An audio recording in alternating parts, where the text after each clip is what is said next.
उनके 100 जन्मों के पाप नष्ट हो जाते हैं और जो रात्रि जागरण करते हैं उनकी आने वाली 10,000 पीढ़ियाँ स्वर्ग में जाती है, नरक के दुखों से छूटकर प्रसन्नता के साथ विष्णु लोक को जाती है। तो इस व्रत के बहुत ही प्रभाव हैं, इसलिए आप इस व्रत को जरूर करिए और सुनिए। जय श्री कृष्णा, खुश रहे, मस्त रहे। कल प्रबोधिनी एकादशी व्रत की आप सबको बहुत बहुत शुभकामनाएं। जब हम भगवान को उठाएं तो हम 3 ताली बजाना है और हमें भगवान को बोलना है, उठो देवा, बैठो देवा, अंगूरिया चटकाओ देवा। ये आपको ज़रूर बोलना है। और इस संसार में जितने भी तीर्थ है उन सबके स्नान दान आदि का फल इस व्रत को करने से मिल जाता है।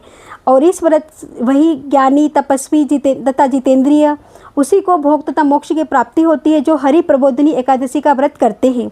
जिसने एक बार भी इस व्रत को किया है वही मोक्ष का अधिकारी हो जाता है।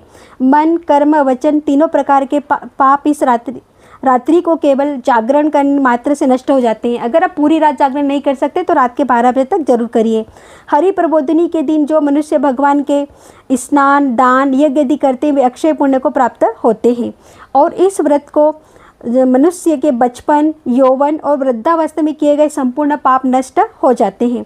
तो रात्रि में जागरण करने का जो फल होता है, चंद्र ग्रहण अथवा सूर्य ग्रहण के समय पुष्कर में स्नान करने से हजारों गुना अधिक है। जो मनुष्य प्रबोधिनी एकादशी का व्रत नहीं करते उनके सभी पुण्य व्यर्थ हैं।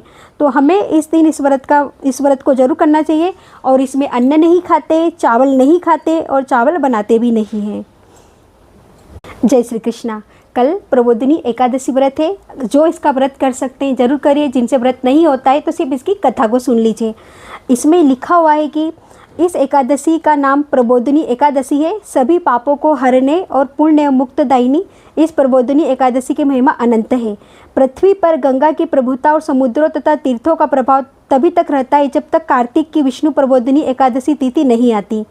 मनुष्य को जो फल 1000 अश्वमेध यज्ञ और 100 राजसूय यज्ञ से मिलता है वही प्रबोधिनी एकादशी के व्रत से मिलता है। उनके 100 जन्मों के पाप नष्ट हो जाते हैं और जो रात्रि जागरण करते हैं उनकी आने वाली 10,000 पीढ़ियाँ स्वर्ग में जाती है, नरक के दुखों से छूटकर प्रसन्नता के साथ विष्णु लोक को जाती है। तो इस व्रत के बहुत ही प्रभाव हैं, इसलिए आप इस व्रत को जरूर करिए और सुनिए। जय श्री कृष्णा, खुश रहे, मस्त रहे। कल प्रबोधिनी एकादशी व्रत की आप सबको बहुत बहुत शुभकामनाएं। जब हम भगवान को उठाएं तो हम 3 ताली बजाना है और हमें भगवान को बोलना है, उठो देवा, बैठो देवा, अंगूरिया चटकाओ देवा। ये आपको ज़रूर बोलना है। और इस संसार में जितने भी तीर्थ है उन सबके स्नान दान आदि का फल इस व्रत को करने से मिल जाता है।